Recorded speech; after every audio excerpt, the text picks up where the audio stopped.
గురుగారు ఇప్పుడు AI technology అనేది ఇంత డెవలప్ అయింది. అసలు స్ట్రెస్ పెంచుకోవాల్సిన అవసరం లేదు మనం చేసే పనులతో అని చెప్పి ఒక పక్క చెప్తూనే ఉన్నారు.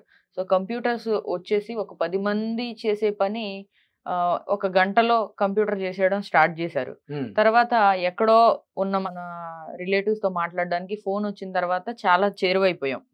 ఎక్కడో ఉన్న వాళ్ళకి కూడా చాలా దగ్గరైపోయాం. ఓకే. సో, ఇలాంటప్పుడు ఇంకా స్ట్రెస్ లెవెల్స్ పెరుగుతాయి. యోగా నుంచి దీన్ని తగ్గించుకోవచ్చు అని చెప్పి మనం ఎలా అనుకోవచ్చు? ఎలా అనుకోవచ్చు అంటే హ్మ్.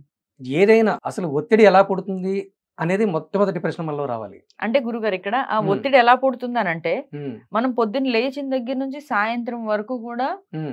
ఏదో ఒక టెక్నాలజీ మీద ఆధారపడినప్పుడు అవును. మనిషికి ఒత్తిడి అనేది ఉండదు ఈ హ్మ్. టెక్నాలజీతో అని చెప్పి టెక్నాలజీని మనం రోజువారీ డైలీలో ఇంక్లూడ్ చేసుకుంటున్నాం. ఆ టెక్నాలజీకి అలవాటు పడిపోతున్నాం. అంటే ఒత్తిడిని తగ్గించడం కోసం టెక్నాలజీ తీసుకున్నాం. ఓకే. ఓకే. కానీ ఇక్కడ ఒత్తిడి పెరుగుతుందని చెప్పి మనం మాట్లాడుకుంటున్నాం. అవును. ఈ ఒత్తిడిలో యోగ సాధన ద్వారా ఈ ఒత్తిడిని దూరం చేసుకోవచ్చు అని అంటున్నాం. కానీ మన వాళ్ళు ఏమంటున్నారు, టెక్నాలజీతో ఒత్తిడిని దూరం చేసుకుంటున్నాం కదా, ఇంకా దాని అవసరం ఏముంది, దాని ప్రాముఖ్యత ఏముంది అని అంటున్నారు ఇక్కడ. ఓకే.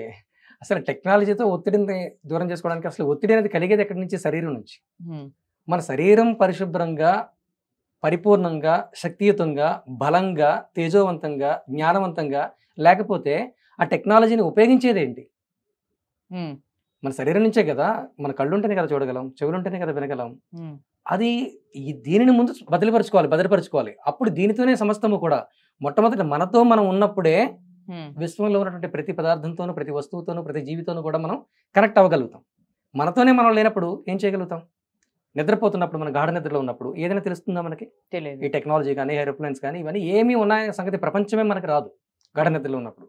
మళ్ళీ మెలుకున్న తర్వాత మాత్రమే మెదడు మేల్కొని అప్పుడు ఇవన్నీ చూస్తుంది, తెలుసుకుంటుంది. దీంట్లోకి వస్తాం, వాస్తవికతలోకి వస్తాం. అలాగే కాబట్టి ముందు మనం ఉన్నటువంటి పరికరాలు కానీ, టెక్నాలజీ కానీ అవి ఎంత పదిలంగా ఉంచుకోవాలో అంతకంటే పదిలంగా మన శరీరాన్ని ఉంచుకోవాలి. కాబట్టి ఆ శరీరాన్ని ఉంచుకోవడం కోసం చేసే సాధనే యోగం అంటే. అంటే ఇక్కడ నాకు అర్థమవుతుంది ఏంటంటే, మీరు చెప్పిన దాన్ని బట్టి ఒత్తిడి తగ్గించుకోవడానికి అని మనం అనుకుంటున్నాం. కానీ యోగ సాధన ద్వారా మనకి మనం దగ్గరగా ఉంటాం. అంటే యాక్టివ్గా యోగాతో కాన్షియస్నెస్ తో ఉంటాము.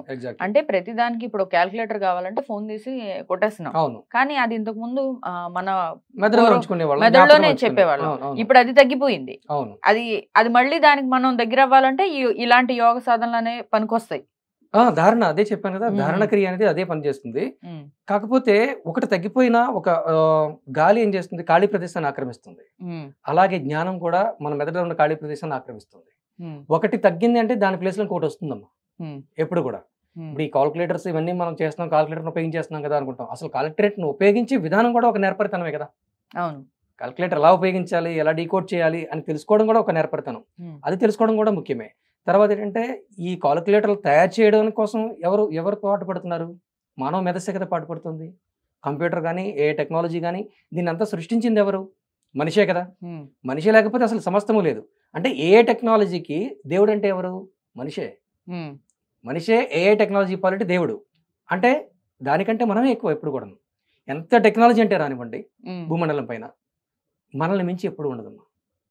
దానికి పునాది మనమే. దానికి కర్త కర్మ క్రియ మనమే ఉంటాం. మనం శక్తిని అందిస్తేనే అది పనిచేస్తుంది. శక్తిని అందించకపోతే పని చేయదు ఎప్పటికైనా సరే, ఏదైనా సరే. కాబట్టి మనం బలపరుచుకోవడం కోసం సహజమైనటువంటి ప్రక్రియల ద్వారా ఏ వస్తువుని ఉపయోగించకుండా, ఇప్పుడు జిమ్ వ్యాయామశాలలు ఉంటాయి. జిమ్కి వెళితే రకరకాల పరికరాలతో మన శరీరాన్ని బలపరచుకోవడం ప్రయత్నిస్తాం. యోగాలో ఏ పరికరం అవసరం లేదు. మన శరీర అవయవాలతోనే, మన శరీరంలో ఉన్నటువంటి అవయవాలే మనకి పనిముట్లు, అవే పరికరాలు. వాటితోనే మనం యోగ సాధన చేస్తాం.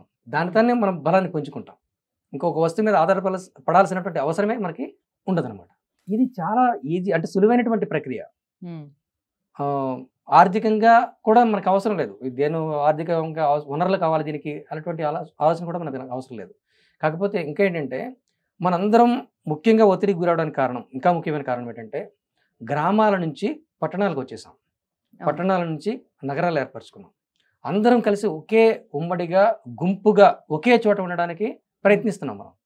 కానీ నిజానికి ఎంత గుంపుగా ఉండడానికి ప్రయత్నిస్తున్నామో మానసికంగా అంత విడిపోతున్నాం. ఒకప్పుడు పల్లెటూరులో విడివిడి గ్రామాలు 2 కిలోమీటర్లు 3 కిలోమీటర్ల దూరంలో గ్రామాలు ఉండేవి. ఆ గ్రామంలో ఉన్నటువంటి మురికి అంతా కూడా అక్కడే ఆరిపోయేది. ఎంతో కొద్ది స్థాయిలో వచ్చేది, మురికి ఆరిపోయేది, పెద్ద చెత్త చెదారం ఉండేది కాదు. కానీ ఈ రోజున నగరం అనేసరికి ఒక 50 కిలోమీటర్ల పరిధిలోనో 60 కిలోమీటర్ల పరిధిలోనో మొత్తం కొన్ని లక్షల ఇళ్ళు ఉంటున్నాయి, కొన్ని లక్షల జనాభా ఉంటుంది, కోట్ల జనాభా ఉంటుంది. దీని వలన కారణం ఏంటంటే ట్రాఫిక్లో ఒక 5 కిలోమీటర్లు వెళ్ళాలన్నా సరే మనకు గంట 2 గంటల సమయం పెట్టేస్తుంది. అదే పల్లెటూరులో ఉండండి, ఇదే వేగవంతమైనటువంటి వాహనాలు మనకు ఉన్నట్లయితే అటు పల్లెటూరులో ఎంత సమయంలో ఎంత తొందరగా చేరుకోవచ్చు. అంటే గ్రామాలుగా విడివిడి ఉండాలి మన వ్యవస్థ ఎప్పుడు కూడా. అది ఎప్పటి నుంచి కాదు, పూర్వం రాజ్యాలు ఉన్నప్పుడు కూడా గ్రామాలు బలంగా ఉండేవి. రాజ్యంలో రాజధాని మాత్రమే ఒక నగరంగా ఉండేది. అది చాలా చిన్న పరిమాణంలో, తక్కువ పరిమాణంలో, అక్కడ జనసాంద్రత కూడా తక్కువ ఉండేది. అంటే ఆ రాజధానికి ఉపయోగపడేటువంటి మనుషులు మాత్రమే దాంట్లో ఉండేవారు. సాధారణమైనటువంటి జనాలు మళ్ళీ అక్కడ ఉండేవారు కాదు. ఇక్కడ అలా కాదు కదా ప్రస్తుతం. ప్రతి ఒక్కరూ జీవనోపాధి నిమిత్తమే ఏదో ఒక పని చేసుకోవాలి, ఇక్కడ బ్రతకాలి అనే ఉద్దేశంతోనే అందరూ వస్తున్నారు, ఒకే చేరుతున్నారు. ఒకరి అవసరాలు ఒకరు తీర్చుకోవడానికి మళ్ళీ ఇంకొకరు వస్తున్నారు. అలా గుంపుగా ఏర్పడిపోతున్నాం మనం. ఏదైనా ప్రమాదం జరిగినా సరే అకస్మాత్తుగా నగరం మొత్తం బలైపోయే అవకాశం ఉంటుంది. ఈ సూక్ష్మక్రిముల వల్ల కూడా చిన్న మన కరోనా చూడండి ఎన్ని ప్రమాదాలు సృష్టించింది. కరోనా వల్ల ఎక్కువ నగరాలే ఇబ్బంది పడ్డాయి, గ్రామాల్లో ఉన్న వాళ్ళకి ఇబ్బందులు లేవు. ఏ ఇబ్బంది తలెత్తినా సరే నగరాలకి పట్టణాలకి మొట్టమొదటి ఇబ్బంది వస్తుంది. యుద్ధాలు జరిగినా సరే ఒకేసారి ఒక బాంబుతో మొత్తం నగరం అంతా కోట్ల మంది జనాభాను ఒకేసారి సంహరించేటటువంటి అవకాశాలు ఉంటాయి. అదే గ్రామాలు అయితే అలా కాదు కదా, ఇండివిజువాలిటీ ఉంటుంది. అంటే ఇది అంతా ఎందుకు చెప్తున్నారు మీరు, యోగాకి దేనికి రిలేటివ్ అయితే మీరు అనుకోవచ్చు. That is social discipline, యమము.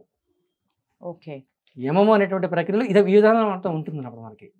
ఎలా బ్రతకాలి, ఎలా జీవించాలి, మన జీవన విధానాన్ని ఎలా సరళతరం చేసుకోవాలి, సౌభాగ్యవంతంగా ఎలా జీవించాలి, సౌఖ్యవంతంగా ఎలా జీవించాలి, సౌందర్యవంతంగా ఎలా జీవించాలి, ఆరోగ్యవంతంగా ఎలా జీవించాలి, ఆనందమయంగా ఎలా జీవించాలి, ఈ విషయాలన్నీ కూడా మనకి యమము అనేటువంటి ప్రక్రియ నేర్పిస్తుంది. రైట్ గురుగారు.